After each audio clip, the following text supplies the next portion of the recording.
आज मैं तुम्हें एक नई प्रेरणादायक कहानी सुनाऊंगी जिसका उद्देश्य है कि अकेला व्यक्ति सब कुछ कर सकता है। कोई सफलता हासिल करने के लिए तुम्हें बहुत सारे दोस्तों की या झुंड में चलने की जरूरत नहीं है।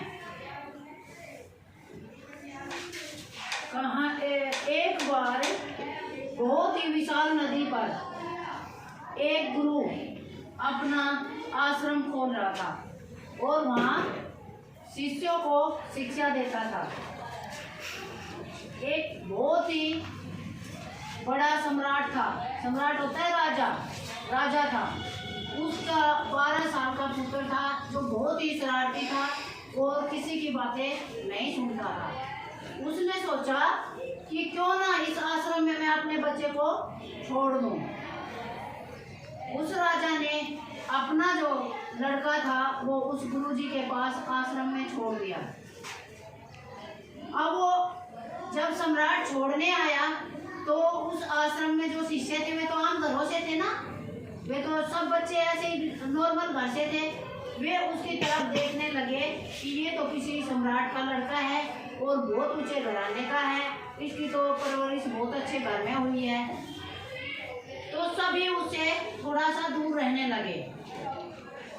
फिर वो जो सम्राट का लड़का था उसने सोचा कि ये सभी मेरे से क्यों दूर होते हैं। उसने ऐसा व्यवहार शुरू कर दिया कि मैं भी एक नॉर्मल घर से ही हूँ, मेरा कोई इतना बड़ा घराना नहीं है। वो उन सब बच्चों में घुल मिलने लग गया 3-4 दिनों में, और जैसे वे रहते थे वैसे ही वो रहने लगा। उसको कोई ऐसा आश्चर्य नहीं था कि मैं राजा का लड़का हूँ, और ना उन जो दूसरे शिष्य थे नॉर्मल घर के उनको ये था कि ये बहुत बड़े घर से है, क्योंकि वो 2-4 दिन में वहाँ पे घुल मिल गया था। फिर गुरुजी ने उस सम्राट के लड़के को एक दिन सोचा कि इसके मैं एक विशेष कहानी के द्वारा इसे विद्या देता हूँ, क्योंकि ये कुछ यहाँ पे लेने आया है जो इसकी समझ में आ जाए। तो वो उसको बहुत बड़े पहाड़ के पास ले गया और रात को उसको वहाँ पे छोड़ दिया।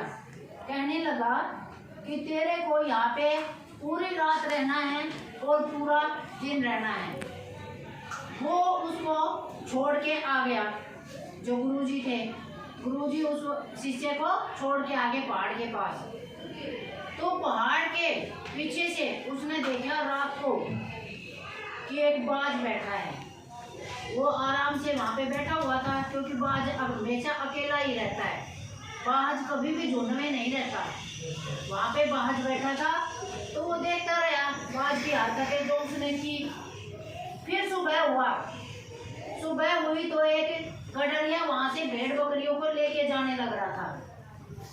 तो बाज ने देखा कि मैं शिकार कैसे करूं, तो उसने अपने शिकार का उद्देश्य फिक्स किया। उसने एक छोटे मेमने को पंजे में उठाया पूरे झुंड से और उड़ गया आसमान की तरफ। अब वो आसमान की तरफ उड़ गया। उसने तो जिसका शिकार करना था वो कर लिया, और आसमान में उड़ के और उसको ऊपर ले गया और कहीं पहाड़ पे बैठ के उसको खा गया। फिर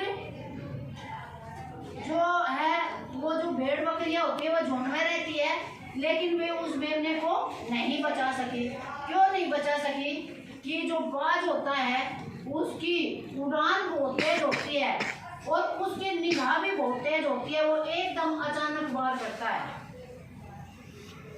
कभी भी बाज जो होता है झुंड में नहीं रहता है, हमेशा अकेला रहता है।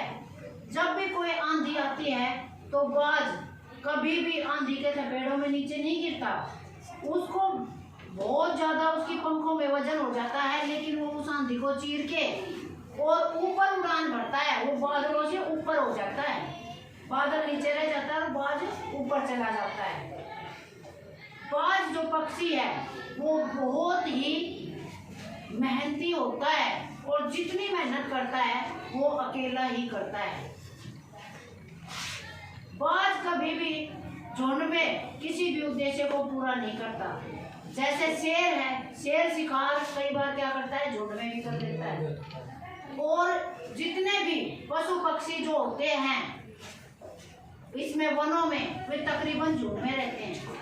बाज कभी झुंड में नहीं रहता।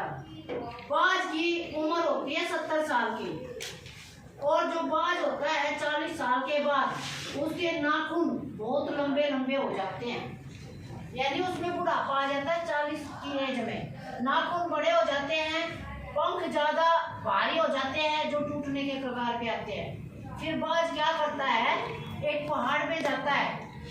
एक पहाड़ पे जाने के बाद अपने जो उसके पंख होते हैं, 40 की एज में जाके जो सारी चीज बुढ़ापे की तरफ होती है, वो अपने पंखों को अपनी चोंच से एक एक को काट देता है। और कितना मेहनत करता है वो उन पंखों को काटने में। फिर वो अपने उसके जो नाखून होते हैं वो इतने बड़े हो जाते हैं जो उड़ने में दिक्कत करते हैं। फिर वो उस पहाड़ पे उस नाखूनों को तोड़ देता है। फिर उसके नए नाखून आते हैं, नए पंख आते हैं, और जो चोंच होती है वो भी 40 की एज में जाके मुड़ जाती है। फिर उस चोंच को भी वो तोड़ देता है। बाज इतने ज्यादा दुखदाई 40 के बाद अपनी जो उसकी दयनीय स्थिति होती है उससे उभर कर आता है दोबारा से, और फिर उसके नए पंख आते हैं, नए नाखून और नई उसकी जो चोंच होती है वो हो जाती है। मेरे कहने का अर्थ ये है कि बाज कभी भी झुंड में शिकार नहीं करता, क्योंकि सफलता और उद्देश्य हमेशा एक अकेला व्यक्ति अपने उद्देश्य को पूरा करता है। फिर वह लड़का ये सारी चीजें नोट करने लग रहा था, और जो देखा उसने, फिर वह गुरुजी के आश्रम में आ गया। फिर गुरुजी ने कहा कि तूने वहाँ पे पहाड़ पे क्या देखा और क्या सीखा। जो मैंने तुम्हारे को बताया है कि बाज ने ये प्रक्रिया की, तो उस लड़के ने सारी बाज की कहानी बताई कि बाज भेड़ के बच्चे को भीड़ से अकेला ले गया। क्यों ले गया? क्योंकि उसका उद्देश्य शिकार पे था कि मैं छोटे बच्चे को ही शिकार बनाऊंगा और इसी में सफल हो सकता है। कि अगर भारी भेड़ उठाता तो शायद वो नहीं उठा पाता। उसका उद्देश्य सिर्फ छोटे बच्चे पे था। लड़के ने बताया कि मैंने बाज से ये सीखा कि कभी भी उद्देश्य दूसरों के साथ रह के पूरे नहीं होते, अपने उद्देश्य खुद पूरे करने पड़ते हैं। जो आपका लक्ष्य है उसको उसी टाइम से शुरुआत कर दो, जब आलस से नहीं करना चाहिए, तभी आपके उद्देश्य सफल होंगे। फिर उसने ये सारी चीजें बताई उसको गुरुजी को, और कहा मैंने इस कहानी से ये सीखा कि हमें बाज की तरह उड़ान रखनी चाहिए, बाज की तरह निगाह रखनी चाहिए अपने उद्देश्य पे।